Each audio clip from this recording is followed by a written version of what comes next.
Hey everybody, Mr. Taylor here, and going to take you guys through a real quick review of what we covered in the joints chapter since it was a while ago. So sit back, relax, and enjoy the ride. Okay, there we go. All right, so these are the warm-up questions we talked about hyaline cartilage, fibrocartilage, all those kinds of things. So you can take a second and look at these and review if you want to, but we're going to skip on and take a look at what joints are. So joints and articulations are the same thing. It's just where two bones come together, a bone contacts cartilage or bone contacts a tooth.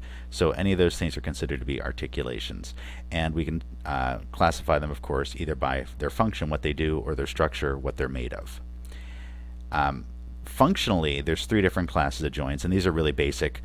Basically, either joints can move a lot, move a little bit, or not move at all. So if a joint doesn't move at all, it's what we call a synarthrosis, literally syn meaning together, arthrosis meaning joint. So it's a together joint, like it's locked together. Amphiarthrosis is kind of like an amphibian. It kind of lives in the water, kind of lives on the land. An amphiarthrosis kind of moves, but not that well. So it's a very slightly movable joint. Most of these are made of cartilage and just flex a little tiny bit. So think about like your intervertebral discs in your spine. And then finally, a diarthrosis. This is the most common type of joint in the body. These are freely movable, and almost all the joints that you can name, like wrist and elbow and knee and hip and ankle, those are all considered to be diarthroses. Literally comes from the prefix di, meaning two, so these are literally your double joints. Okay, so let's take a look now at the structural classifications of joints. So that's it for functional. Structural classes, we have three types: fibrous, cartilaginous, and synovial. We'll look at the fibrous joints first. The first one's called a suture, and like when you think about sutures, you think about like when they stitch up a wound, like when you go to see a doctor. And so a suture is like this stitch, and you can actually see if you look here how it kind of like zigzags back and forth. This is the joint that binds together your skull bones. So there's a little tiny bit of collagen in here, a tiny little bit of fibrous connective tissue, and it's a synarthrosis, so it's a non-movable joint between your skull bones. Second type of fibrous joint is called a syndesmosis. So once again, syn meaning together, desmos means fiber, like a if you remember, we had desmosomes in the skin that were like those little fibery connections that held the skin together in the stratum spinosum. So a syndesmosis is an amphiarthrosis, so a slightly movable joint, and it's only found in really two places: between your ulna and your radius, and between your tibia and your fibula. And so this is found like in your forearm and your leg. And basically the idea here is it holds the bones together, but allows them a little tiny bit of wiggle room, enough just so that your ankle becomes a little more flexible, and a little bit so your wrist can actually roll over, so you can like rotate your wrist back and forth.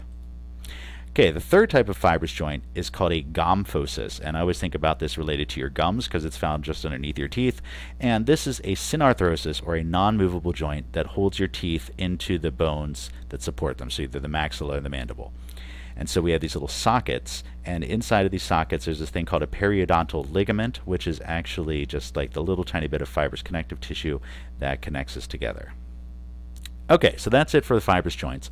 Now we're going on to the cartilaginous joints, and there's only two of these that we need to worry about. First one's called synchondrosis, which literally means held together with cartilage, and these are synarthroses, or non-movable joints made of hyaline cartilage. And so the two ones that we really need to know about are what are called the epiphyseal plates, if you remember, our growth plates inside of our bones. And so these are these little bit of hyaline cartilage inside of the bone, but it's not supposed to flex. It's not supposed to really move. It just makes a growth plate. The other one is your costal cartilage, which is the cartilage inside your rib cage.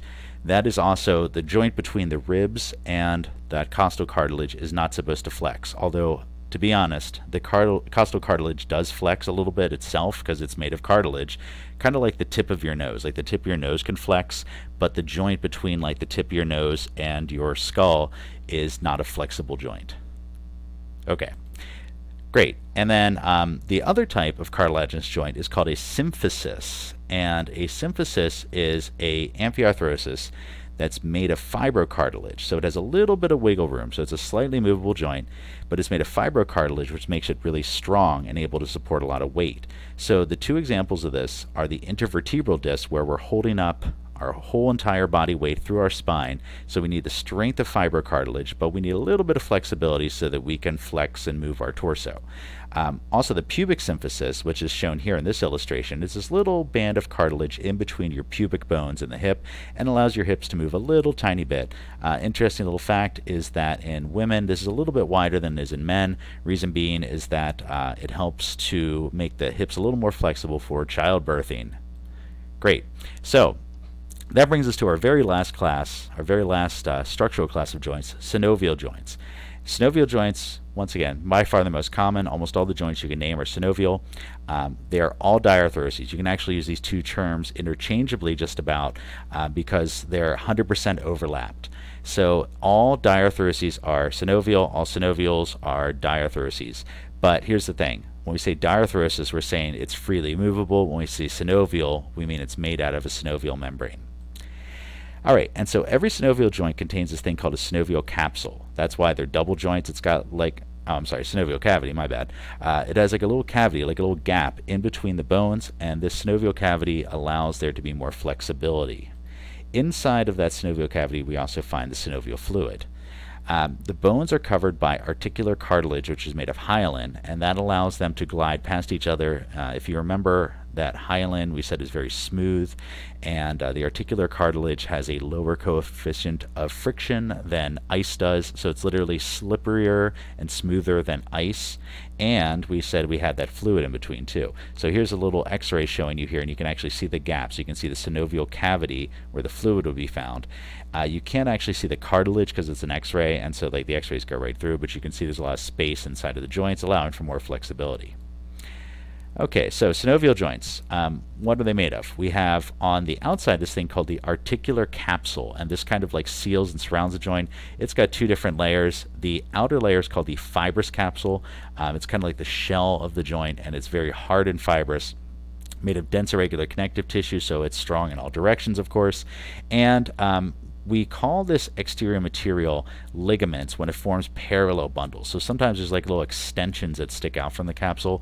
That's what the ligaments are. So your ACL, PCL, all that kind of stuff. There's this thing called the synovial membrane that lines the inside of the fibrous capsule to form the inner layer of the articular capsule. And the synovial membrane basically is just a membrane that's going to secrete synovial fluid to help lubricate the joints. And so if you look at the whole thing, here we are. We have our bones, so there's two bones. Each one's covered with its articular cartilage, so that's just regular hyaline that's very slick. And then we have this red area is the synovial cavity, which is filled with synovial fluid. So it's kind of like ice on ice with like a layer of oil in the middle to make it super slippery. Around the outsides, here we have this articular capsule with the fibrous capsule forming the outermost layer that holds the whole thing together and gives it strength. And then inside of that, we find the synovial membrane that produces the fluid. Now, just like when you go to buy a car, there's like the basic things that your car needs, but then you can get accessories for it. Synovial joints also have accessories like accessory ligaments that help to make it extra strong. So once again, these are all like your named ligaments, like an ACL, MCL, that sort of thing. Articular fat pads are just kind of like cushioning, just to kind of like help you where you have areas of your body that are going to get a lot of pressure. So for example, when you kneel down, your knees have articular fat pads. You have one actually where the olecranon runs into the olecranon fossa, so that when you extend your arm all the way out, it doesn't have like bone-on-bone contact, which would be very painful. Menisci, these are only found in the knee. These are little pads of fibrocartilage that help you to act as like shock absorbers. They help to stabilize the knee, and because they're made of fibrocartilage, they're very tough. They can support a lot of body weight, but they also are soft and flexible, so they give you some cushioning. And the last one's a bursa, and the bursa, or bursae is plural, is just like a little fluid-filled sac that basically helps to cushion the joints, kind of like the articular fat pad, except bursas are more used for where you have things that rub. So for example, like if you have a tendon that like rubs over a piece of bone in the joint, or if you have like, for example, your patella, which actually moves underneath the skin, you have bursa that are there to kind of help to pad that movement and reduce friction. And so of course, if these get irritated, you get bursitis, but it's kind of like helping you to not get tendinitis is what it's looking to do. So it kind of basically helps your joint to move without pain. Okay, so these are the joint classification review questions, and so you can go through and take a look at these. Hopefully you'll be able to figure these out, but I will give you the answers in just 1 second. Okay, so if you didn't already answer the questions, you could just pause them, pause this video and answer them yourselves. But a freely movable joint, you should know, is called a diarthrosis. Slightly movable would be an amphiarthrosis. A non-movable joint would be a synarthrosis. Semi-movable joint between the radius and ulna, that is a syndesmosis, and the skull is held together with sutures.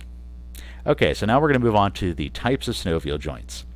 The first one's called a hinge joint. Hinges are just like hinges on your doors. Just like a door can only open and close, same thing. So think about your elbow. You can close the joint, you can open it up, you can flex it or extend it, that's it. The knee is another great example of a hinge joint. You can either flex it or extend it, that's it. Ball and socket joints, these are the most movable joints in the body. They can move in just about any direction. So they can move in full circles, up, down, forward, backward, everywhere in between, and they can rotate. So these are the most freely movable joints. Unfortunately, that means they're also very susceptible to damage.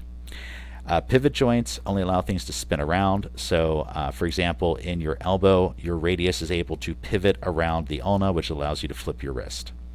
Planar joints, think about like a flat object laying on top of another flat object. You could slide it in any direction, and this is what happens inside the carpals and tarsals. So the reason why we have them is they make these flat joints so they can kind of slide past one another. Condyloid means oval shape, and so if you look at these joints, they are able to move in an oval pattern where they can move really far in one direction and a little bit in the other, but they, if you move it in a circle, actually ends up making kind of like an oval shape. So think about your wrist. You can move it up and down, you move your hands up and down, side to side a little bit, not quite as much. Your fingers are the same way. If you look at like the base of your finger where your metacarpals run into the phalanges, you can move them up and down pretty far and a little bit side to side. Saddle joint is only found between the trapezium and the first metacarpal, and so this joint is weird because if you look at the trapezium, you can kind of see it. It looks a little bit like a saddle, kind of. It's kind of rounded and has like a little divot in the middle, and then the first metacarpal is kind of like the rider on the saddle with its legs hanging over the sides, and it can slide around in all directions. Okay, so the next video you're going to see is going to be new material on movement at synovial joints. So just come back and watch this, but hopefully, all of this review is helping you just to kind of like get freshened up and, kind of review your knowledge about joints. All right, guys, see you next time.